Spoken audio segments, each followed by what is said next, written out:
السلام علیکم تمام سننے والوں کو سلسلہ حدیث میں خوش آمدید۔ آج ہم بات کریں گے صحیح بخاری کی حدیث نمبر 21 کے بارے میں۔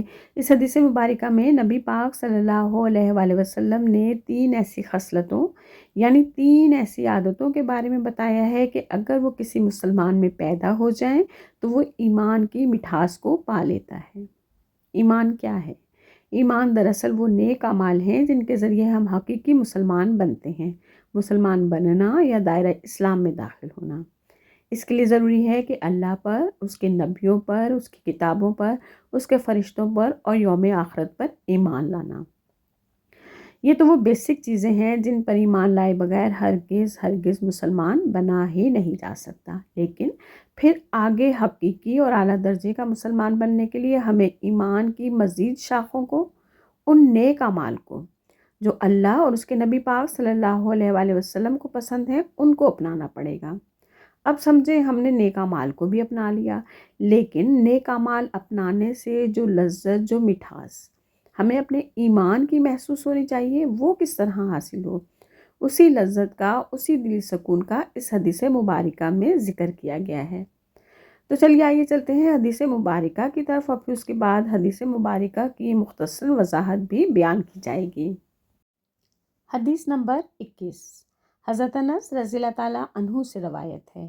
وہ نبی اکرم صلی اللہ علیہ وآلہ وسلم سے بیان کرتے ہیں، آپ صلی اللہ علیہ وآلہ وسلم نے فرمایا، جس شخص میں 3 خصلتیں ہوں گی وہ ایمان کی شیرینی پا لے گا۔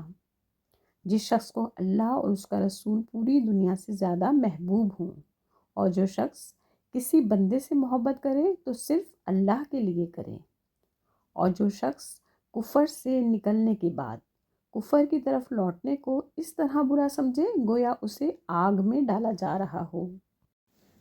اب اس حدیث مبارکہ میں جو پہلی چیز ہے ایمان کی مٹھاس حاصل کرنے کے لیے، وہ کیا ہے؟ وہ اللہ اور اس کے رسول کی محبت، اور محبت بھی ایسی کہ جو تمام چیزوں سے، تمام رشتوں سے بڑھ کر ہو۔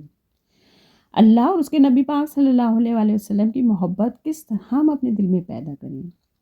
بے شک اللہ کے اور نبی پاک صلی اللہ علیہ وآلہ وسلم کے ہم پر بہت بہت زیادہ احسانات ہیں۔ ایک نے ہمیں زندگی دی تو دوسرے نے ہمیں زندگی گزارنے کے اصول بتائے۔ وہ ہمیں راہ کفر سے نکال کر راہ ہدایت پر لے کر آئے، ہماری خاطر کفر کے آگے ڈٹ کر کھڑے ہو گئے۔ وہ پیاری ہستی جس نے ہماری خاطر پتھر کھائے۔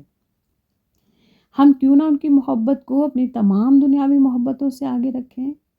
تو اللہ اور اس کے نبی پاک صلی اللہ علیہ وآلہ وسلم کی محبت تو ہمارے ایمان کا حصہ ہے، لیکن اب اس ایمان کی مٹھاس حاصل کرنے کے لیے ضروری ہے کہ نبی پاک صلی اللہ علیہ وآلہ وسلم اور اللہ سبحانہ تعالیٰ کے احکامات کے مطابق ہم اپنی زندگیاں گزاریں، اور جب زندگی ان کے احکامات کے مطابق گزرے گی تو ان کی محبت ہی ہمارا اوڑھنا بچھوڑنا بن جائے گی۔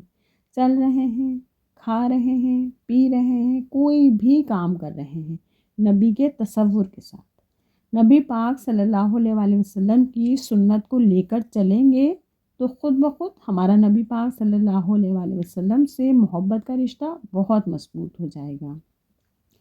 اور بے شک اللہ اور نبی پاک صلی اللہ علیہ وآلہ وسلم کی اطاعت ہمیں ان کی محبت کی طرف لے جاتی ہے، اور جب ان کے لیے دل میں محبت پیدا ہوگی تو خود بخود ایمان کی لذت ملنا شروع ہو جائے گی۔ اللہ اور نبی پاک صلی اللہ علیہ وآلہ وسلم کی محبت کو ہم ہرگز الگ نہیں کر سکتے، یہ آپس میں جڑی ہوئی ہیں۔ اللہ تعالیٰ نے سورہ آل عمران کی آیت نمبر 31 میں فرمایا، اللہ تعالیٰ اپنے نبی پاک صلی اللہ علیہ وآلہ وسلم سے کہتا ہے، اے نبی فرما دو کہ اے لوگو، اگر تم اللہ سے محبت کرتے ہو تو میرے فرما بردار بن جاؤ۔ یعنی اللہ کی محبت حاصل کرنے کے لیے نبی پاک صلی اللہ علیہ وآلہ وسلم کی فرما برداری بہت ضروری ہے۔ تو اللہ تم سے محبت فرمائے گا، تمہارے گناہ بخش دے گا، اور اللہ بخشنے والا مہربان ہے۔ تو اللہ سے محبت کرنے کا بہترین ذریعہ کیا اللہ نے بتایا؟ نبی کی اطاعت۔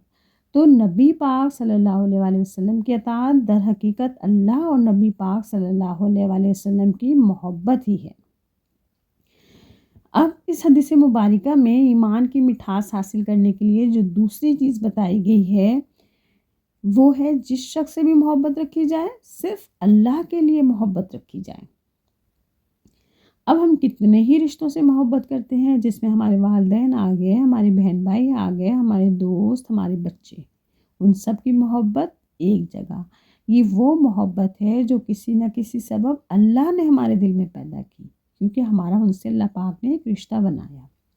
لیکن اللہ کی خاطر کسی سے محبت رکھ کر ایمان کی لذت کیسے حاصل کی جا سکتی ہے؟ میں آپ کو اس کی ایک چھوٹی سی مثال دوں گی کہ فرض کریں آپ کی 3 طرح کی کمپنیز ہیں، یعنی 3 مختلف قسم کے لوگوں سے آپ ملتے ہیں۔ ایک وہ لوگ ہیں جن کے درمیان ہم بیٹھتے ہیں اور وہاں باتیں کرتے ہیں، کس طرح کی؟ فلموں کی، ڈراموں کی، کسی کا مذاق اڑا رہے ہیں یا غیبت کر رہے ہیں، شراب پی رہے ہیں، موسیقی سن رہے ہیں۔ تو یہاں کیا ہو رہا ہے؟ یہاں ان لوگوں کے درمیان بیٹھنے سے ہمارے ایمان میں کمی ہو رہی ہے، ہمارے ایمان کو نقصان پہنچ رہا ہے۔ پھر ایک وہ لوگ ہو گئے جن کے درمیان بیٹھ کر ہم اپنی روزمرہ کی باتیں کر رہے ہوتے ہیں، جیسے بزنس، شاپنگ، سیر و سیاحت اور اس طرح کی کئی باتیں۔ اب یہاں کیا ہو رہا ہے؟ یہاں نہ تو ہمارے ایمان میں اضافہ ہو رہا ہے، نہ ہمارے ایمان میں کمی ہو رہی ہے، نہ کسی قسم کی امپروومنٹ ہے۔ تو ایک طرح کی یہ کمپنی ہے۔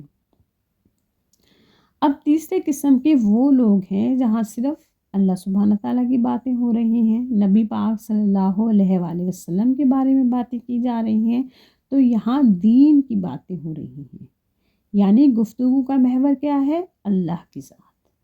اب اس طرح کے لوگوں میں بیٹھنے کا ذریعہ بنا اللہ کی محبت۔ اللہ کی محبت کے سبب ہی وہ شخص آپ سے یا آپ اس شخص سے ملیں۔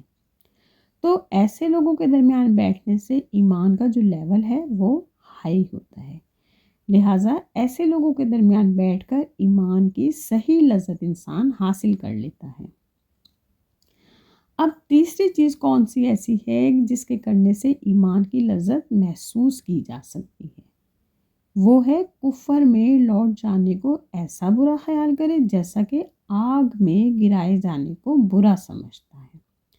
یہاں یہ نہیں کہا گیا کہ کافر ہو جانے کو برا خیال کرے، یہاں کہا گیا ہے کفر میں لوٹ جانے کو، یعنی وہ تمام کام جو حالت کفر میں کرتا تھا اور توبہ کرنے کے بعد دوبارہ وہی کام کرنے کو اتنا برا خیال کرے جیسا کہ آگ میں گرائے جانے کو۔